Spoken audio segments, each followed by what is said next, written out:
Hello, everybody, and welcome back to The New Nasty Boys. I'm your co-host this morning, afternoon, evening, whenever you decide to listen to this thing, Billy DeVore, and sitting next to me is my co-host, Chris Weir. What's up, Nasty Nation? Welcome back to the Fart Dunge.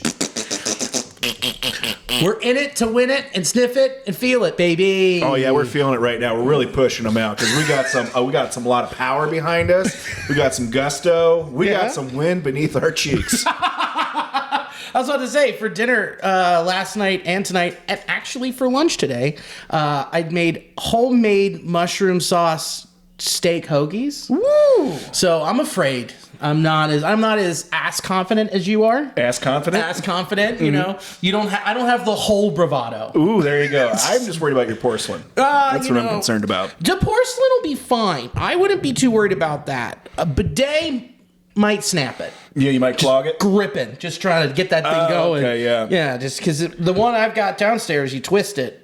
And when you twist it, it's like I'm just starting up my scooter. I know. I see you put like a little gear shifter in there. Yeah, we're in fifth gear. Yeah, it's got a Hemi. Yeah. Billy, the bidet's at 7 RPMs. I know, it's shooting out my mouth. We're off-roading. Sorry, babe. Sorry, man. Oh, man. So, how was your week? Not bad. I think per theme of some of the shows going around lately, drove to Indianapolis for a show. It got canceled, but that's fine. That'll happen. I had a fun ride with fellow Cincinnati comic Phil Pointier. So that was a fun time, just driving down and back. It's a weird way to spend about 4 or 5 hours, but that happens sometimes. It truly does. Yeah. And then what did I do? Did a family thing last night, I think. No, 2 nights ago. Okay. Family birthday. Ooh. Had some fun. I was DJing a little bit. It was good. Whoa, on the a lot of ones and sticks. twos? Yeah. I'll tell you what. You think when you're going to be the DJ, this is going to be fun. I'm going to play some cool music. No, what happens is everyone starts yelling at you to play this 3 Sing Journey songs. And then you slowly, passive-aggressively ignore the child that keeps screaming for you to play Dirty White Boy from Styx. It's like you get to Styx, and then the trick is to find your exit strategy early. Mm-hmm. How do I slowly go from classic rock to indie rock? Yeah. You got to have your bridge bands. We're going to have REM's going to be in there. They're going to get us there. Yep. I threw in some Sturgill. Oh, good pull. Another good bridge would be the Black Keys. Ooh, that's a good way to get you there. Yeah, that's a great way. Just get a little blues bridge going. Mm-hmm. Yeah, man, come on. And all of a sudden, Tame Impala comes on. It's like, well, it started with some normal drum beats. Now I don't know where I'm at. And now we're all on acid. How did this happen? We're all horny. What's going on? I feel like half of Tame Impala's videos is like, how can we give people a chubby? Yeah, it's either the chubby or it's like, wow, that's a lot of colors. Did that van go through a rainbow tunnel into her vagina? Oh, I should be on drugs right now. That's my mistake, Tame Impala. My bad. I didn't mean to just have a work mix on at 1:30 while I'm just click-clacking away. I know, it's so weird. Like Tame Impala, when you listen to their music, you wouldn't expect it. Like, all their videos are explicit. Yeah, I love it. Yeah, it's great. Keep it up. I'm not complaining. No, yeah, I'll screen share, in the middle of a meeting. I'm just throwing it up there. It's like, hey, did you guys see this new one? The one that did with Justice?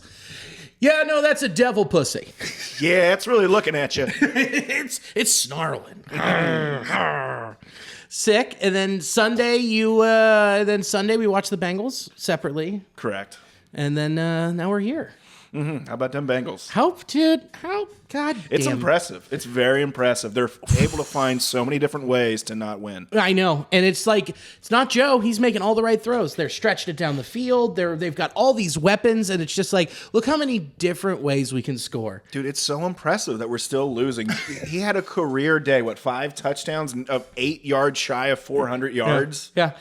Lost. You want to hear a crazy stat? Lay it on me. Friend of the pod, Alex Schubert, sent me this. He said Joe Burrow threw as many touchdowns today as Akili Smith threw in his entire career. Dang. Yeah. I was like, there's no way that's real. Then I just click-clacked away, just did a couple swipes, and I went, nope, Schubert's right. It's a weird pool, but yeah. Wild pool. Peculiar stat. Well, that's one Schubert would know. Mm-hmm. It's bad. I mean, defensively, they just can't stop a fly. I get Lamar is Lamar, and the Royals just took the lead, baby. That's what I'm talking about. How about it? So right now we've got Royals Yankees on. It's top 4. Tommy Pham, dude. Reds legend coming through in the clutch. The Karate Kid. Bang! The Karate Kid. I would call him the Karate Man. The Karate Man. he was angry at another man. Yes, he was. Yeah, very angry at another man. He was angry at a man, but that was a bitch slap. Yeah. Dude, so like here's my problem I had with it, and I've always had this problem with the Bengals, is Zach Taylor. But with Zach Taylor, they get the ball back, they recover from that fumble, they're in field goal territory. You are humming on offense. Mm-hmm. Why not get closer? Take some shots. I have no idea why they played for the long field goal when you have your quarterback doing Joe Burrow things and having one of the best games he's ever had. Why not march it down the field like you've been doing the entire game? No shit. Why play for the long field? You could have at least played for, like, let's get it farther into our territory here so that we can have a closer shot of a field goal. Yeah. No, they just strategically ran it to. That blew my mind. Yep, because Zach Taylor's a fucking coward. Yeah, coward. He's a coward, and when you play scared like that, you tend to lose because that energy permeates, right? Mm-hmm. And guess who that went to? That went to Uncle Rico, and he botched the hold. Mm-hmm. I don't blame it all on Uncle Rico. I also blame the long snapper for the low snap. But it's still just like, bro, come on. Everyone feels the tension in that moment. Just like, we shouldn't be doing it like this, right? Right. You have 2 of the best receivers in the NFL. Mm-hmm. You have an emerging tight end in Eric All Jr. You have just a speed demon in the backfield that you could just dump a screen off to with Chase Brown. Not to mention the amount of momentum that was on their side at that point in the game. Even to get to the point that they were in overtime, it shouldn't have been there. No. I mean, multiple times up by 10 points and found a way defensively to give it away and also offensively a couple not so great times to, cough the ball up. But that slant that Joe was trying to force into Jamar where he threw the pick, that was his only mistake for the day. Only one. And they had to be almost perfect. And guess what? They were pretty close to being perfect. Still fucking botched it. Impressive. Very impressive. There's still a path for them to get to the playoffs, but it's very improbable. Yeah, and I'm still going to enjoy watching at least the offense with Joe Burrow. I'm not quite sure what's going to happen in the upcoming weeks here, but he's still, I mean, you can't say he's not one of the most dominant quarterbacks in the league. What he was doing was flat out just unreal, impressive. Same with Lamar, but, I mean, you're going point for point. I mean, Burrow had the better game on paper, and also as you're watching that, it's like, it felt, for the majority of the time, Joe Burrow had control of that game and the Bengals were going to win. That's what it felt like. Yep. And then it just started to happen where the more that, Zach Taylor pulled on to control. Yep. Then it started to hit the fan. It started to hit the fan. Dude, you can't fucking put your foot on the brake when you need to just bolt to the finish line. It's ridiculous. Yeah, half measures aren't rewarded in this NFL. Nope. And dude, and then you contain Derrick Henry all day, and then you then you decide you're going to sell out to the pass in that situation. The Derrick Henry gashes you for 51, and you have Justin Tucker, the best opera singer in the NFL, put it through the uprights. Just fucking shit. So a lot of people are calling for Zach's head. I get it. I agree with them. But guess what? Nothing's going to change unless people stop going. And are you going to stop going when you have that fun of an offense on the field? Nope. But if they have a top 5 pick next year, I think, do you see a lot of people cancel their season tickets? For sure. Mm-hmm. Then they send the signal. Then things will change. Things will not change until money starts falling out of Mike Brown's pocket. And he's like, what happened? I'm like, you have a pussy for a head coach. Yeah, it ain't working, man. You need to bring talent back on the field and know how to have the correct coaches in there to make sure they succeed. Yep. Absolutely. So we had that. What did I do? And then Saturday, I went to the FCC match, and that was pathetic. Losing 3-1, I think, was the final. I mean, they just looked awful. They just looked out of sorts, and they just don't. Them not having a real striker is killing this team, and they're limping into the playoffs. And it's looking like it's going to be a matchup for the playoffs with the New York Red Bulls for the 3rd year in a row. Mm-hmm. So exciting, but I don't know if if they can pull it off, if they are going to get out of the first round. So that's just real scary stuff. Yeah. Are they the favorite against the Red Bulls? Yeah, I mean, they're the 3rd overall seed, and the Royals are just tacking it on, dude. There's another one. Bang. Very nice. 3-1. You'll love to see it. They're favored. Yeah, they're the 3rd overall seed, and I just don't know, man. I don't know it as well, and like I've really locked in the last couple of years, but just watching this team this year and what they're doing down the stretch compared to watching what the team did last year going down the stretch, 2 very different teams. They're making bonehead mistakes out there. You just don't see that from a Pat Noonan coach team. So hopefully they can get it together and get kicked into gear, but I hope I'm wrong, but it might be a little too late for the boys in blue. It's crazy. Before you said the boys in blue, that statement could have been said about any Cincinnati sports team right now. Well, I mean, if they can get it together. If they can get it together. I won't jump. Yeah, I'm not giving up. I'm not going to swan dive off this bridge. If they can get it together, I'll keep my kids. That's what we need is a shirt with like, it's just like the Roebling, and it's all the fans in their different gear, like Bengals, Reds. You see Cincinnati, you see Xavier just jumping off the bridge. Just like in The Dark Knight, that scene where all the cops are hanging off the bridge. Yes. They're all just wearing their different, football jerseys and stuff. Yeah. I was trying to think of some old football players. Blanked. Achilles Smith. There we go. We just talked about one. Yep. There we go. Andy Dalton. That's who I was trying to think of. Peter Warwick. That's one. That's a real pull right there, baby. So, then what else did I do? Friday, I stayed in, which was awesome. That was nice. We watched Dune Part 2. Finally got to see that. What a masterpiece. Dune it up. Dune, how you doing? How was it? Good? Great. I've never seen Dune 1. You need to watch both of them. We're going to shut this down right now, and you're going to have 8 hours. Woo! Here we go. Well, there's they're both around 3 hours, so. We can power through it. 6 hours, you can. Yeah, we'll shut this down. You got 6 hours. I'll go home and edit what we got here. But it's great. It's all on Max. Just watch it. I'm not going to spoil anything. Okay. There are worms. Oh, buddy. Yeah. What I say about worms. Yeah, you make them into popcorn buckets. I do. Then I fucked that bucket.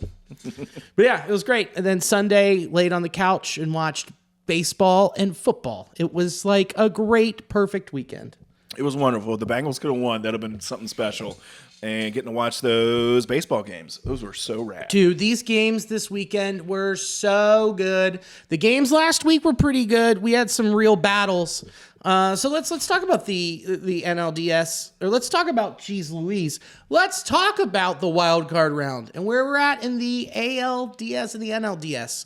We both were taken by surprise when Houston got knocked out in 2 games. Yeah. Like, decisively. Really thought this organization would be able to power through and get past this stage in the game here for playoffs, but Tiger said no way. Nope, Scooble and Chaos prevailed. How wild. I mean, it's good to see this parity, man. Like, everyone hates Houston. And when we both made our picks that they're going to be in the ALCS, we both rolled our eyes. We were just both so over it. And I couldn't be more glad to be wrong.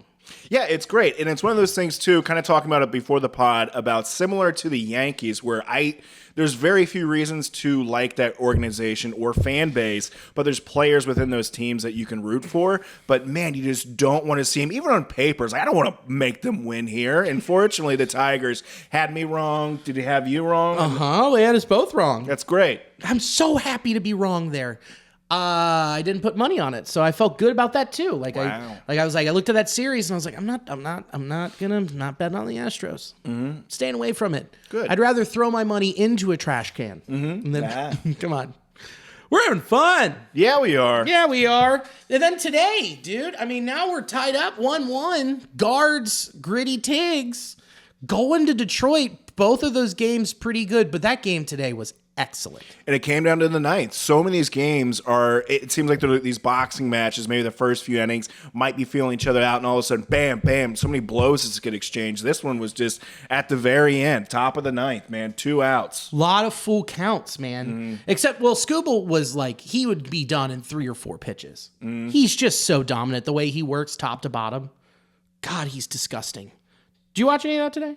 I saw the ninth. You saw the ninth. Okay. Yeah. Dude, the way he was working, he was hitting his slider inside, outside, and then working that fastball top and bottom of the zone, just putting on a clinic and coming right after you, dude. It was straight up bully pitching. And then when he was walking out, I forget which inning it was. It might have been the 4th or the 5th. And he got out of a jam, and he was walking towards the fans, pointing at them and just going, "Shut the fuck up." That's fucking playoff baseball. Killer. Killer, dude. That is fucking Cocktober to a T. Appreciate it, brother. Yeah, I knew it was coming. Didn't even have to ask. It's playoff time, brother. He knows. Hey, I'm in postseason form. Look at him. Come on. We're doing it. Dude. So, and watching Matthew Boyd, former teammate, guy who mentored Scuba a little bit when he came to Detroit, and then having him go through Tommy John, come back, go to the Angels, get traded to the Guards, and to have those two face each other in the playoffs. What a great storyline. Yeah, there's been a lot of that. And just seeing like the amount of continual, like, you think, oh, this is the climax of the game. No, this is the climax of the game. There's been so much back and forth. And again, like another great one here. I only got to catch the ninth, but I caught the right part. Yeah, you did. You watched Kerry Carpenter put one into right field. Yeah, I'm texting like, whoa! After I was on edge on my laptop, just like working and like looking up, and I'm like, oh God, both these boys are cooking. Yeah, and I have it on, I don't have TBS, so I got it on the Unamas. Unamas. And very passionate play calling. Wait a minute, you don't have TBS on Fubo? I couldn't find it. Oh, weird. It's got to be on there. It's on there. Yeah. But also watching the game in Spanish is pretty rad. Yeah, it's pretty rad. Also, for 6 pesos a month, you can't beat it. And what other broadcast are you going to get to hear the announcer go, ay, ay, ay? That happened a few times. Ay, ay, ay. Ay, ay, ay. Dios mío. Yeah, that breaks all planes of like, a conversation. Ay, ay, ay. That's every language. Yeah. Dude, so we're just sitting here watching it, and then all of a sudden we hear on the TV, "Hi, ay, and then we just stop, and we're like, "Well, we know what that means. We know something's about to either happen or is going to happen." So, yeah, dude, it was, so it's just way better watching in Spanish. But no, and then watching Kerry Carpenter just put one into right field and tie it up and take it back to Comerica with that fan base, hungry. These guys aren't supposed to be there, that mentality. With more just chaos ball. Mm-hmm. Man, this has been such a great postseason. And it's fun, too, getting to watch like these stadiums just packed, just full of complete energy, and then just seeing them just get really loud and as well as getting deathly silent. Yeah. You've seen that like a handful of ballparks like Philly, playing the Mets. Ooh. Whoa, buddy. Dude, I forgot to put that on here. What a battle yesterday. Insane. Back and forth. The Mets took care of the Brewers. That was a good series. It's the only one that went to 3. Mm-hmm. But we weren't surprised when the Mets just kept rolling, took out the Brewers. They just ran out of steam early. Jackson Chourio had a hell of a series and just introduced himself to America, going, "Hey man, I'm 20. I'm here to stay." That is so cool, man. Wow. Ice in his veins. Ice, and he's 20. Mm-hmm. He's a baby boy. He's gonna be here for a while. Yeah, he was looking good. He was looking really good. But then, game 1, Mets took it, which was a little brutal. Beat up a touch on Zach Wheeler towards the end when he was in the 7th. Mm-hmm. And then the Mets just didn't take their foot off the gas. And then this game yesterday, or on Sunday, heavyweight fight. Oh, yeah, the blows getting exchanged back and forth and having the players that you want to see succeed in, October baseball, the Bryce Harpers, the Nick Castellanos. That was amazing. And also going from, we're going to talk about it later here, another fan base, but the Phillies fan base, just seeing the player getting booed earlier on in the game that later hits a home run and the winning walk-off, runs for the game.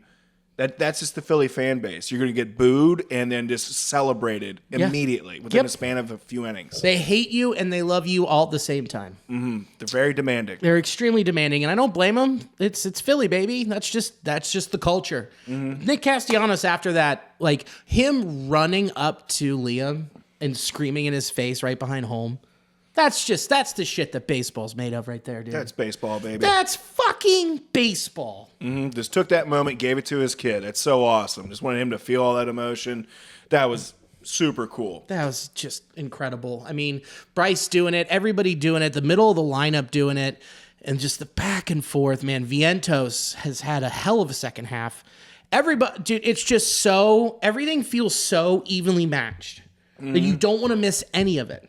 And then you're having these, like, the Mets just being on a roll. It's like, can they sustain this going against, like, the powerhouse like the Phillies? Yeah. And they were exchanging blow for blow. Yeah, and then they were like, hey, man, don't forget, we spent a bunch of money on a bunch of dudes here. We still have some stars. You know what we did do? We went out and we got just workhorses for the rotation. And don't forget, we still have Edwin Diaz closing out games. I mean, it's so even. And then they're going to Citi Field, and tomorrow/today, man, that's going to be both of those games are going to be so good. Especially Petco, man. Dude, I can't wait. But stick with this one, then we'll close with the Padres and Dodgers because we have a lot on that one. Royals took care of business in Baltimore. Neither of us were surprised on that result, going 2-0. The thing that surprised me was the lack of just any. They scored one run in two of those games. Baltimore. It reminded me of the 2010 Reds when they went to the playoffs for the first time. It just seemed like the lights got a little too bright, and they just didn't have a veteran presence there to really calm things down for them and slow down that game. Yeah, it's the second year in a row that's happened. I mean, it's pretty astounding that just everyone, even the veterans who have been there, like Mountcastle and Santander, the only one who scored was Cedric Mullins hitting a bomb. Yeah. I don't get it. I don't know what you have to shake up in Baltimore aside from just bringing in like an anchor veteran. Yeah, I think that would definitely have an effect on it. And also, too, I mean, this will be the second time in a row that they went to the postseason. So I feel that this will also help grease the wheels a bit for them to kind of get that first win. You know, and I expect them to be a better team next year, but I do think a veteran presence definitely has that trickle effect, you know, throughout the clubhouse. Yeah, because Brandon Hyde, as good of a job as he's done there as the manager, and Mark Elias said he is coming back to manage next year. You kind of wish you had a guy who had been there, a seasoned guy, instead of been like, I've been with this club, I got it. But you just don't have that anchor, which is in the clubhouse when you walk in, like, is this guy going to pull all the right strings? Is he going to push all the right buttons? And so far in 2 appearances, he hasn't.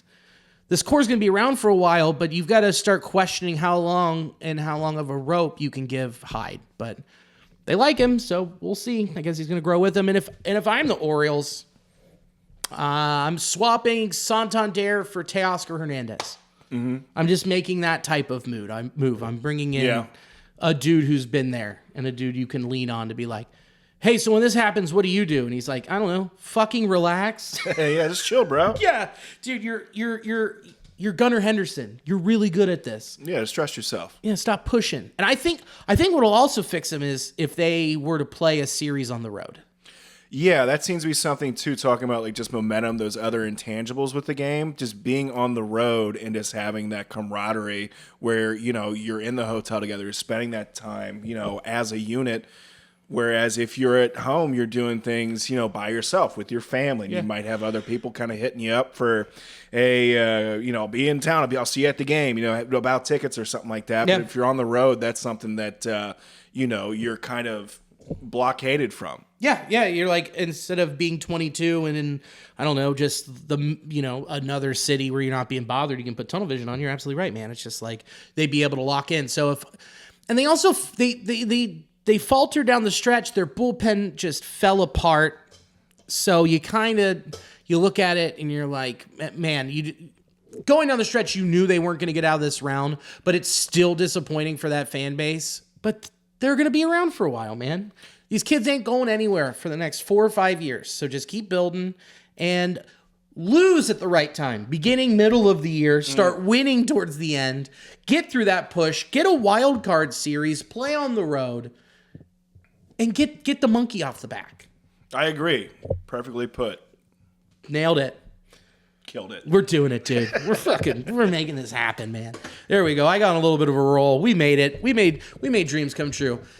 And then, look, I said the Braves, Dodgers, or sorry, I said the fuck me, right? When I was like, I'm getting on a roll. Totally just dropped the ball right fucking there, man. And that's all right. You pulled a Cueto. I did. Oh, oh, that's some pain right there. Mm-hmm. Padres, Dodgers. Padres went through Atlanta in 2 games. The second game was a little bit more competitive. The first one, not so much. It was more competitive than I thought, especially in game 2. So we weren't surprised. The Braves just ran out of steam. It's fucking bullshit. I'll tell you that. Should have been the goddamn Snakes. Yeah? Yeah, dude, it sucks because the Braves ran out of steam, and in the second half, the Diamondbacks had one of the best records in baseball, and instead they get cucked because of the fucking doubleheader on Monday because of the Manfred Madness.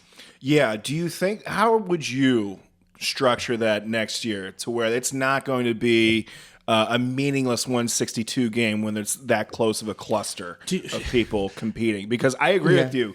Atlanta limped in for a while. Limped in, dude. Just dragging their hogs. I don't know. It's such a unique circumstance. So what we said last week, having it be a round robin tournament, they could have set that up a week in advance. They could have done that. They could have played those games at a neutral site before that Monday. Like, there were so many things they could have done, but they chose not to and just let the limping Braves just fucking lay a turd at Petco.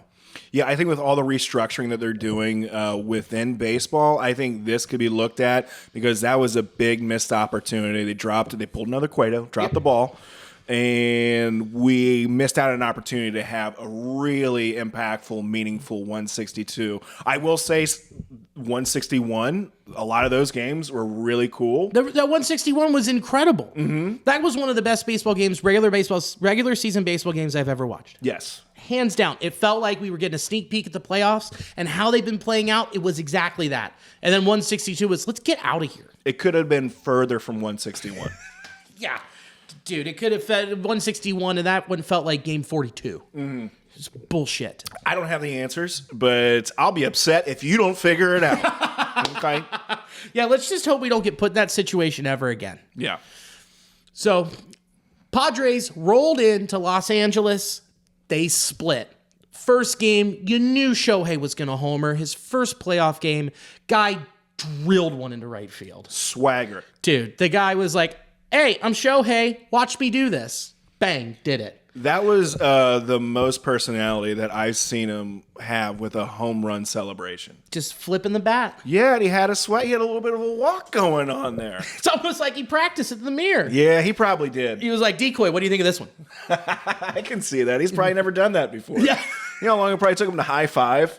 I have no idea. I had no idea. I thought it was always just a head nod. Yeah. I thought we just kept it buttoned up. But no, Shohei's like, I'm flipping bats. I'm screaming. I'm finally here. He's throwing in Zins. What's with him?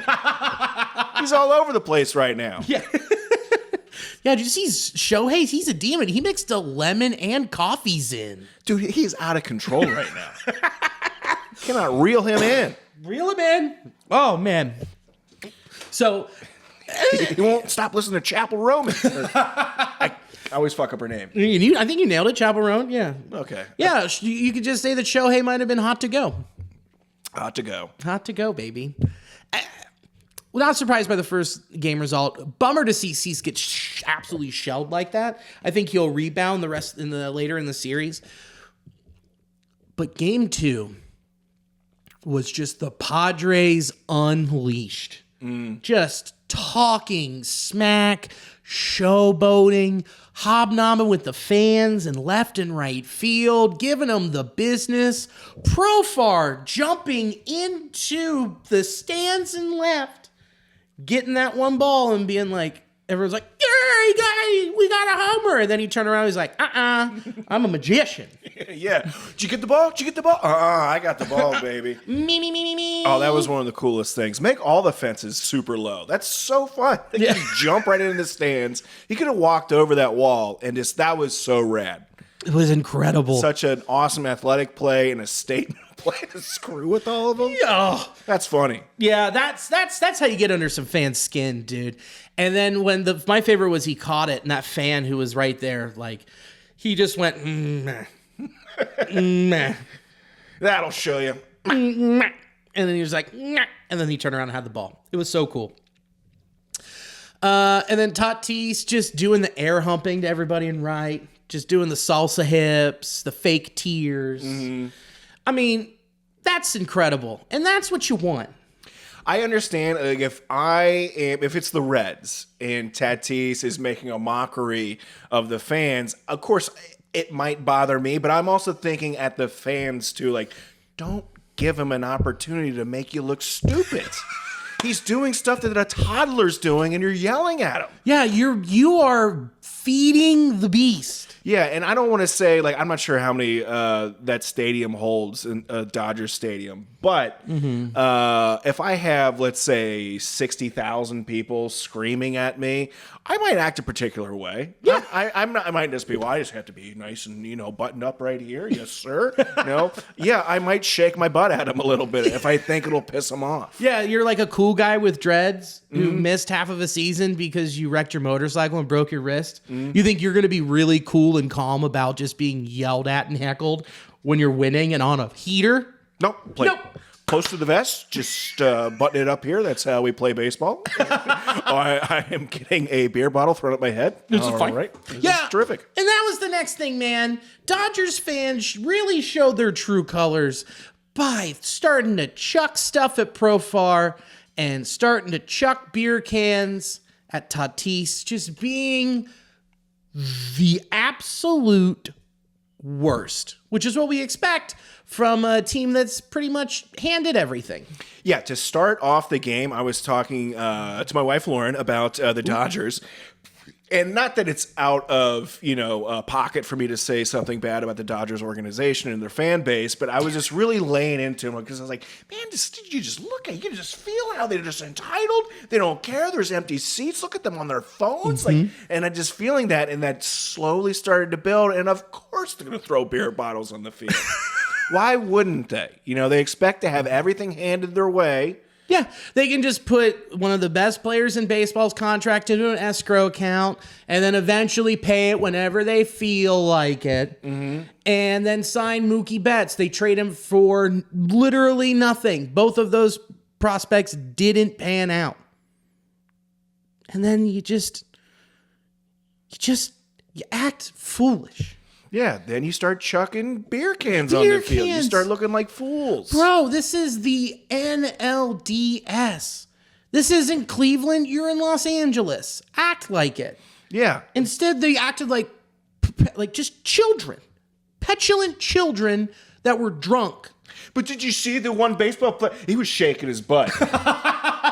Oh, he was taunting you? Yeah. Yeah, the millionaire was just flailing his hog? Yeah. You got all mad? Like it was funny or something. Like he didn't care. Like he didn't give a flying fuck in the world. Like he thought I was an idiot for getting upset. That doesn't make sense. Then I would be a boob. No. No. The person who can actually get arrested for their actions off the field. Morons just being let out in handcuffs, as they should be. Just fighting with themselves in the bathrooms. Oh. Stay classy. Stay classy, Los Angeles. Y'all really deserve it. Mm-hmm. That's what just makes me so mad. And that's what'll be the icing on the cake is when they lose in the NLDS again. Mm-hmm. Like when the Padres just keep taking it to them. And I said it when we started this year, and I've stuck by it. No matter what the Dodgers do, they will lose in the NLDS this season. That is what's going to happen. And it's going to happen. What was really cool was to see Manny Machado step up and be a leader. I did like that. Grab everybody and be like, hey, don't let them get to us. We got this. We can control what we can control, and we're going to go out there, and we're going to hit dangers. Yeah, this is a war zone, but we got the high ground, all right? Yeah, the high moral ground from those buffoons. Yeah, these dirty lowlifes. Come on, we're better than this. We're better than that. And we never drink Mick Ultra, even if it's thrown at us on the field. Yeah, screw that. Come on, we're better than that, all right? Yeah. We are San Diego. We got better beers out there. Yeah, they do. Ballast Point in the ballpark. I forget who wrote the article, but a lot of, it was New York Times said that San Diego, and it goes, Seattle, San Diego, Cincinnati have the best beer selection in all of Major League Baseball. I really like that, and I do really appreciate the new selections of beers that keep gaining momentum in the ballpark because it's very fun for me. Oh, it's a great time. Yeah, I don't have to walk that far to get a very nice and juicy IPA. Yeah. And when the Reds just keep losing, you don't have to remember it because you just got a big old can of space dust. Yeah, it doesn't matter. It's great. I'll drink all your space dust. I'll do it. But anyway, at Dodger Stadium with those morons, I was just really glad to see Manny step up, be a leader, and then them just start slugging back-to-back homers. Mm-hmm. Dude, they hit 6 homers, the most in postseason history in one game. It's funny. They didn't have to mock them the way Tatis was because they could let their bats speak for themselves. But they're like, let's zhuzh it up a little bit here. And for an entertainment sake, I love it. I understand if you're a coach, that might not be some of the stuff you want to see your players watch. But strictly from an entertainment standpoint, I love it. Yeah, these are professionals. You're at the peak of the mountain, top of the rock. This is when you flex. Yeah, it's one thing if he was, 0 for 15, in the playoffs, Tatis or something, but he's crushing. Yeah, he's batting like .444. Yeah, so let him shake his butt. Yeah, let him shake his tuchus against their most hated rival. Yeah, what can you do, man? Literally nothing. Let the kids play. And the best part is, when you mentioned empty seats, I love that the Padres region blocked the Dodger fans from coming to their ballpark. That's just awesome. hey, you got to live here. Okay, got it. Can't get in. Suck it. This is going to be a hall of horrors for the Dodgers. It's going to be so rad. I do praise them for locking them out. Have it go to people that actually want to be there. That's the thing that gets under my skin is when I know watching all those people in the Dodgers stands, especially the Diamond Club seats they have there. It's very wealthy.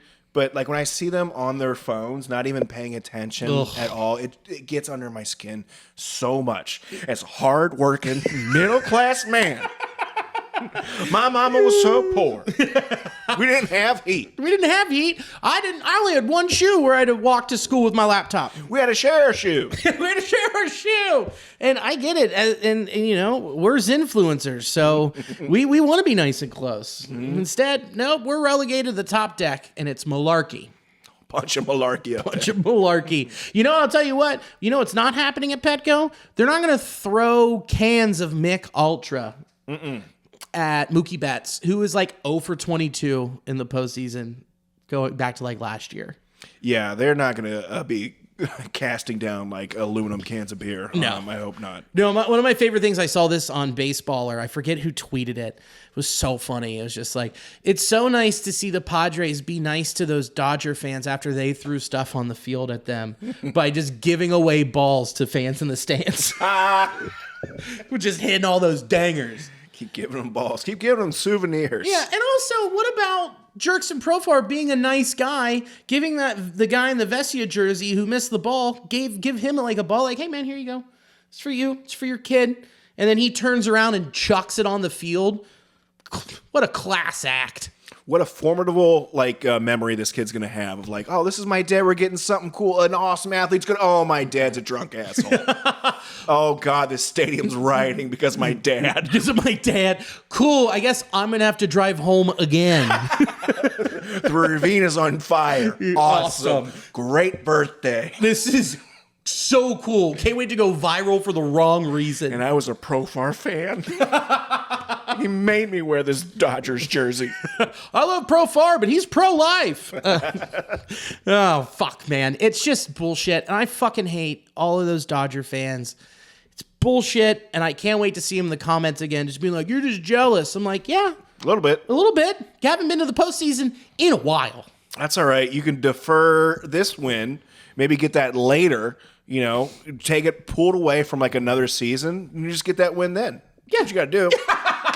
Defer your wins and losses. Yeah. Just put them in an escrow, and eventually it'll inflation will get to you. So you'll probably only get like 6 innings instead of a full win. Mm-hmm. But hey, you played by the rules, huh? You did great, gang. You did great. Dodger blue balls. That's what I hope they get. I cannot wait we're eventually going to meet him in the playoffs. It's going to be so fun. Just destroy him. Oh, I can't wait, buddy. Oh, yeah. And we got just the man to lead us to the promised land. Dude. All right. Enough talk about the playoffs. We're Reds fans. We're not used to it. We don't know what this is. I don't know. But that's all about to change, baby. Terry Francona, manager of the Reds, announced Thursday night as the Brewers exit the playoffs. The Reds throw their hat in the ring and they go, we're not waiting around this offseason. We're getting to work. Terry Francona, sign on that dotted line. I couldn't be more excited. I couldn't be either. I thought it was a joke. I had to do a couple quick searches. But no, Tito's coming to town. Yeah, dude. Tito's bringing a whole case with him, and that guy's ready to roll. He's honking with his scooter. Y'all got room for another? I didn't bring my shoes. Oh, check it out. You see, I got rid of the cup holder. Now it just holds cheese conies. Ooh. Buddy, I would like to present Terry Francona an invite to the scooter gang. That's all I'm saying. You and me, scooter ganging from your place. I can give you some protection, a little bump on the road, make sure nothing happens to your buddy's scooter in Cincinnati. And all I take is payment and cheese conies. Real easy, guy. So I'm here for you. I'm here to protect. I'm here to block on my scoot with you. I love it, man. Let's do it. Yeah, we can't believe it happened. This was something we talked about as like a wish list of pie in the sky possibilities for the Reds. And of course, we're going to get Terry Francona. We're scum. We're pigs. We don't deserve anything nice. Yeah, we're just oinkers rolling around in the mud. And then Terry Francona's like, come here, boy, let's take you to the trough. We got to get you something to eat. Yeah. And dude, I'm so hyped. Like, how many times can you get a Hall of Fame manager after a year off to recover his health, to get off the couch and be like, yeah, you know what? I am going to come to Cincinnati. That seems like the plot to like a Coen Brothers movie started. You know what? I need to get one more. I'm going to go with the gritty, blue-collar Cincinnati Reds. I don't care that their dicks are in the dirt right now. I don't care. They're fast. They're young. They're athletic. That's what I want to deal with, baby. Wee wee. Oh, dude, it's going to be... So this just signals they're going to spend in the offseason because they went and they got a dude. They're saying, we got our guy, we've got a legend, we got a Hall of Famer. This is just the start for us to push to 2025 and really get heads to roll.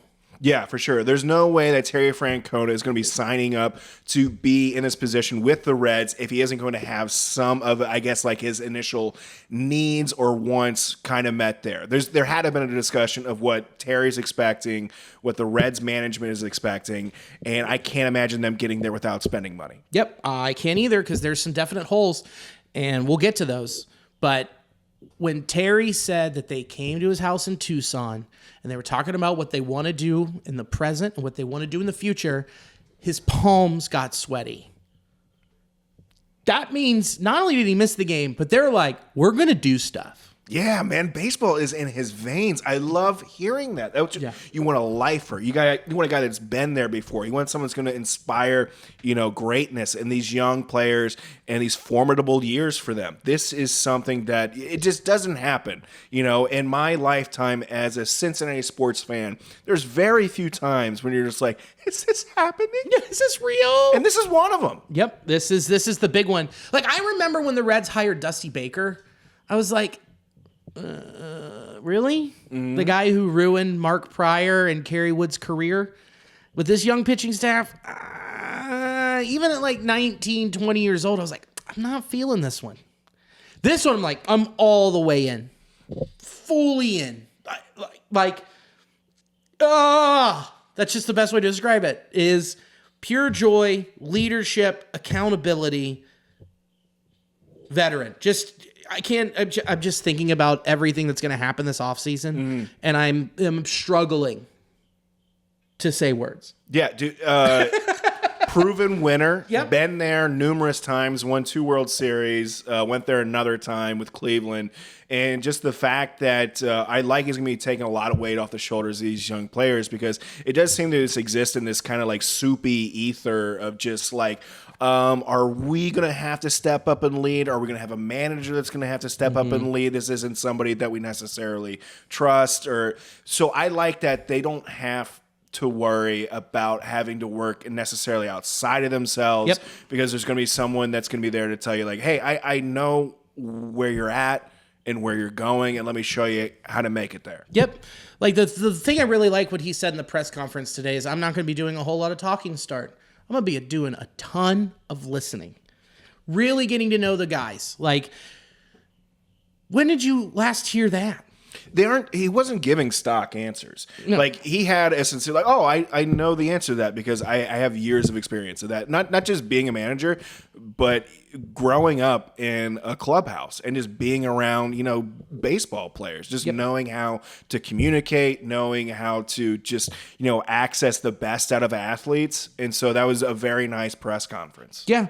Well, the big thing that he said that I really, really, really, really liked is he said, I firmly believe that players enjoy being coached as long as there is a solid reason and you're ultra organized, and that will be me. My promise to the organization and to the fans is I will spend all my energy ensuring they spend ensuring they spend all their energy trying to play the game correctly and with respect. Which is, hey man, there wasn't accountability here. Let them run wild, and this is what happens. Yeah, and I like that he already spoke to, I think, most of the players, because they were asking him about, like, have you talked to Ellie? He's like, yeah, I had a conversation with Ellie, and he's talking about, like, the players he's already had a touch basis with. So he already has an agenda going in about what he wants to do. We want to get to know the players, but two, just knowing enough about them already as athletes from watching them to know what he wants to do and approach. But the fact that he's just saying, yeah, I want to listen to them. I want to talk. I want to talk, and then I want to hear them talk. I want to figure this out. And then they left that day, they left that press conference, and they sat down and they started working on a plan. Just getting everything in motion, either be it, he's like, I let the front office be the front office. I'm the manager. I'm going to do what I do. They're going to do what they do. Mm-hmm. There is that divide. And I think that's good to see where Terry knows he's like, my job is manager, taking and getting the best out of these guys I've got here. Yeah, I like that he's able to kind of have this little bit of like yin and yang situation where he's talking about he loves to just, kick somebody's ass in the press interview, but he's also said, because he could have came out and said like, oh, I want to, I'm going to get all these players in line, we're going to do this, and that. But he's like, no, I need to talk to the players first.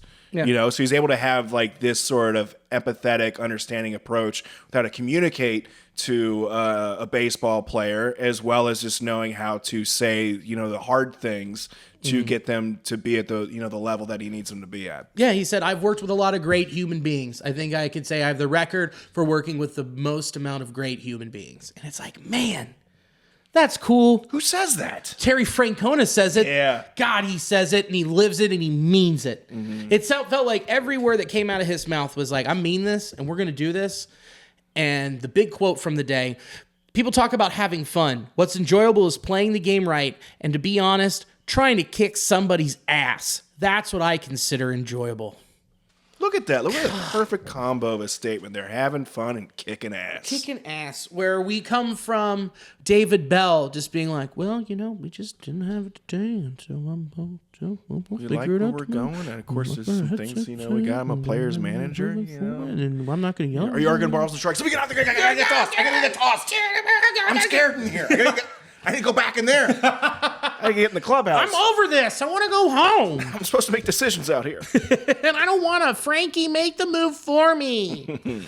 So yeah, it's just very nice, just day one, hearing this press conference going from going what we had with Bell to this. One thing that John Sadak asked in the press conference was a big one, which was who on the coaching staff's coming back. That's huge. And then he went, we're figuring that out today. I think that we know that Derek Johnson's coming back. I think we know.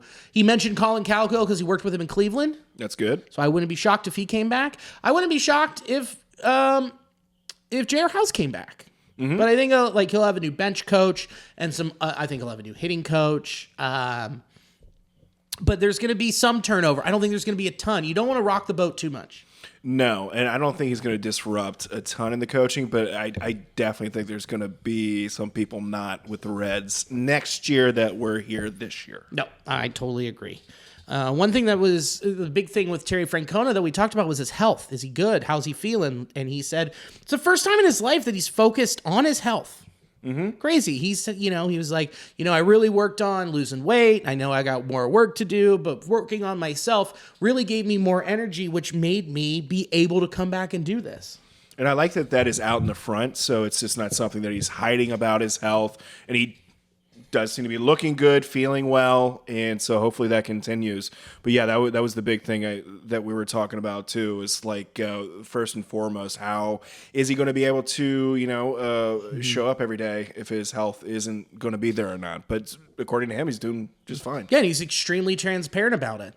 Which transparency has been lacking for the past couple years. Especially with health in this organization. Yeah, and one of the things I picked up on when he was like, I'm going to be the manager, and I'm going to handle that, and then, delegate to the right people, combined with letting the front office be the front office, which I think that signals I'm going to let the medical staff be the medical staff. Oh, how about that? Pretty novel decision. Oh, pretty wild, huh? Someone who values their health and probably values the health of the other human beings in the clubhouse instead of being like, you sure you can't pitch? You sure about that? I read this thing that you can get your little shoulder, thing. You just put some tape on there. You'll be fine. Yeah, you'll be fine. Call me Dr. Bell. Gosh. So, the thing was too, like when he mentioned Bochy, he was like, Boch needed a year off. Then he went back to the Rangers. He took him to the mountaintop. And then the next year he got unfortunate, got unlucky. And they just weren't as good. And he just started delegating even more responsibilities. That he's like, they did not need him to take them where they needed to go because they weren't very good because they were hurt. And so that's good to know where it's just like, if he's looking at that and seeing like, I know when to push on the gas. I also know when to push on the brakes. That's going to be huge in that clubhouse. Yeah, him just knowing how to do the acceleration and deceleration within a clubhouse, and the fact that he has enough foresight and track record to know, looking at players, what the combination, like at chess moves, he's able to see like what are the next few moves, what is the overall arching game plan here, and the fact that he was able to look at the Reds and see like, oh, I like what I see here. The fact that he can see some potential, more than just potential, but like a winning combination with this group, the fact that they gave him 3 years to do it, I'm super excited. Yeah, I'm so pumped with a 4th year option too. So it's like, hey, you want to come back for a 4th? Because this is when the window's all the way open. Cardinals are going to be rebuilding. Cubs are kind of locked. I don't know what they can really do. They might go out and sign Pete Alonso, but that's not enough for them to take over what the Reds have. And the Brewers are just going to be the Brewers. So with that window all the way open, you can say, hey, this is the start of building something to be putting the Reds on a run to start winning division titles and getting to just at the minimum getting to the postseason. Because accountability, dude. Calling people out. And you know what was really refreshing to hear was not being like, well, our run differential and all of this stuff and, our expected wins, losses. It was him being like, I'm working with people. I'm like, God, yeah. I'm a people guy. I'm not a numbers guy. He's a numbers guy, but he's starting off by saying, I'm a people guy. I work with great people, and I get the most out of people. I get the most out of people and my players. God damn, I'm Randall. What a skip. Ooh, buddy. Being organized. That's just, One thing that you texted me that I thought was very interesting, because when we look back at the 2024 season, a lot of us, we could say, oh, what a lost year. What disappointing. We didn't get what we wanted out of it. But you said something that really resonated. Yeah, we're talking about, in this whole grand scheme of looking at the, the silver linings of things, an otherwise down year. if David Bell and the Reds did medium to exceeding expectations, potentially even say they got to the playoffs, what would that mean for Terry Francona coming to the Reds? Wouldn't happen. Absolutely not. If they just are middle of the road, I think David Bell would keep his job. If he didn't, rock the boat too much, potentially with the other, managers and people that pull the strings with the Reds, we wouldn't get Terry Francona. Nope. So I think this is probably the biggest silver lining of the year is the fact that they underperformed so much to the fact that they had to retool, and the timing couldn't have been better to land one of the best managers going into the Hall of Fame that the Reds landed with Terry Francona. Yeah. Dude, that's why you fire your manager a week before the season. You're like, we think we found our guy. Mm-hmm. And if you think that you reeled him in, you do exactly what they did, which was take a little bit of a stink, be like, hey, he had to go. We didn't want to waste any time. We wanted to start our search. And you go and you get Terry Francona. Because Nick Krall said, we had a list. And then how wild, Marty Brenneman sends out a text to Terry like, hey, man, what do you think about coming to Cincinnati? And Terry's like, I'd be interested. And then they all hop on a plane and go to Tucson and they get this done. Do you know when that text got sent? I'm curious about the timeline. Sometime last week. Okay. Because I had some speculations that maybe there was some back channeling going on, just trying to, like recruiters trying to get like a young high school athlete. They know, hey, this guy, he could be coming to the, the Big Ten here. Yeah. But guess what? It's Marty, who's retired, and Terry, who was retired at the time. So it's just like there were no rules broken. No. And there is no rules about when you can meet with a retired manager to get him to come back. Mm-hmm. That they did all the right things moving that forward. And one of the times where I'm like, holy shit, Marty, thank you. Yeah, he really did an amazing solid. Yeah, thanks, dude. You really looked out for us, and you got this. You got a guy that is revered by everyone in the sport. There's anyone out there who's like, man, Terry Francona sucks. No, except for maybe some dum-dums in Beantown. Yeah, some edgelord out there. Well, actually, if you look at really the numbers. And so it's just if David Bell didn't let the players run amok, if they didn't have this season, we wouldn't have had this massive upgrade. Yeah, and don't get me wrong, I would love to be looking up at the screen right now and seeing our Reds play. That would be, my heart would be full. But the fact is, we wouldn't have Terry Francona managing this Reds core in such a formidable time for their growth as baseball players, that this could have a much better effect for this it will have a much better effect for this organization having him in here. I mean, and also too, again, it's Cincinnati. We're not used to good things. No, we're not. We're so used to when we're getting our manager, we're going to play it safe. We're going to get the nice, like the commercial cut, the manager's special, the thing that's going to go bad next year. But we had this nice piece of just aged Wagyu hanging out that, hey, you know what? Yeah. Run my credit card. We'll get the Wagyu. It's like, what? Yeah. We're going to get these Wagyu? We're going to have A5? We're going to have Top Shelf Prime? No way. Oh, that's amazing. I'm normally just eating burgers out of like plastic bags. Nope. We're actually getting something nice. We get buns. I know. Silverware? Whoa. Amazing. Utensils. Wet naps. Unreal. So this is a level of fine dining that we have yet to experience here in Cincinnati, at least in my lifetime. Yeah, same. I mean, dude, think about this. Like, they paid David Bell to go home for 2 years. We'll never know what he fully did. We have speculated. We're very good at it. Mm-hmm. But to be like, dude, bro, go home. We're going to pay you for 2 years, and we're going to bring in a Hall of Famer to take care of what you couldn't finish. I don't know, man. Like, that's gotta be a little bit of a sting for David. I'm sure it's a sting, but I'm sure whatever millions he's made, it will be. It'll soften the blow. Yeah. So drink your nice Van Pappy or whatever. Pappy Van Winkle. Pappy Van Winkle. Yeah. So yeah, I'm sure it stings, and I don't mean any disrespect to David Bell. He genuine nice guy, and I thought he did a lot of great things for the Reds, and it just wasn't wasn't working. They obviously were on different game plans, and so it just wasn't working. Nope. That'll happen. And that's totally fine, dude. Yeah. Sometimes things just don't work out. And it didn't work out, and they are tired of being under 500 and or mediocre. And they think this is going to help push them over the top. And then they go out and they spend this off season, big part, spend, and they will. Then you're looking at a potential division winner. You're looking at a bona fide playoff team. We talked about the window is now. There is a very winnable division that we are in, and if we can just accelerate, press that gas a little bit, get a few more players. Tap, tap, tap, tap, tap, tap, tap, tap. There's your Central right there. The Reds up top. You see the flags just growing, getting up a little notch by notch. Because, I forgot to even mention the Pirates. Like, they're not going to give a shit. They're not going to try. Look at what they did to Rowdy Tellez at the end of the season.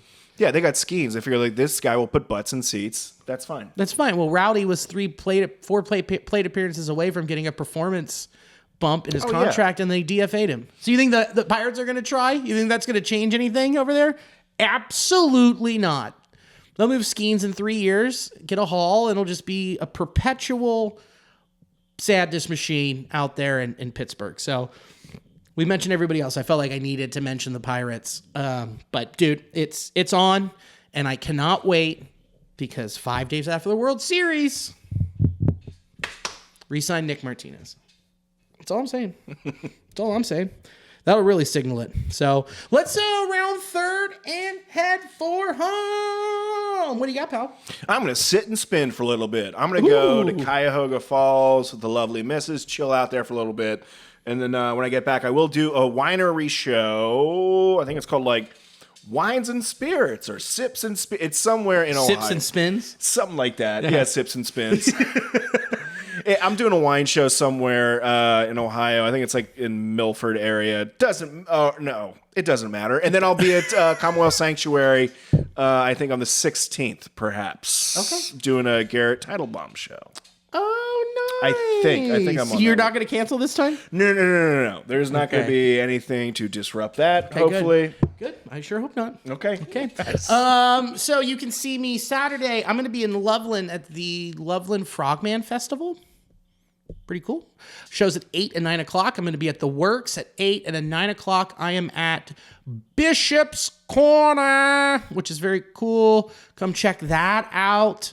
Also, I announced October 25th, my special will be available to stream on YouTube. Billy DeVore, Winded, as well as it'll be on Apple Music, Spotify, wherever you stream your music, where they don't really pay the artists. It's on there too. So awesome. Thanks to Sports Drink for sponsoring the audio of this podcast. We appreciate it. They're a coffee shop in New Orleans. So if you're in New Orleans, go get some coffee. Look, I'm wearing my World Champ shirts from last year. I knew we were going to talk about Bruce Bochy, but it's playoff time and we got a bunch of new playoff selections. Bunch of new one. Gritty Tigs. If you want to hop on the Tigers bandwagon, I have. Get one of those shirts. Flaunt it around. Nasty Boys, all caps, get 10% off.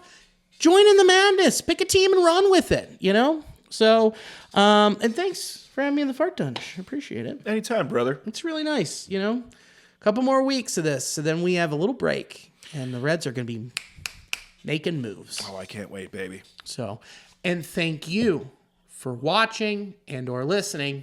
And as always, go Red Legs. Go Red Legs.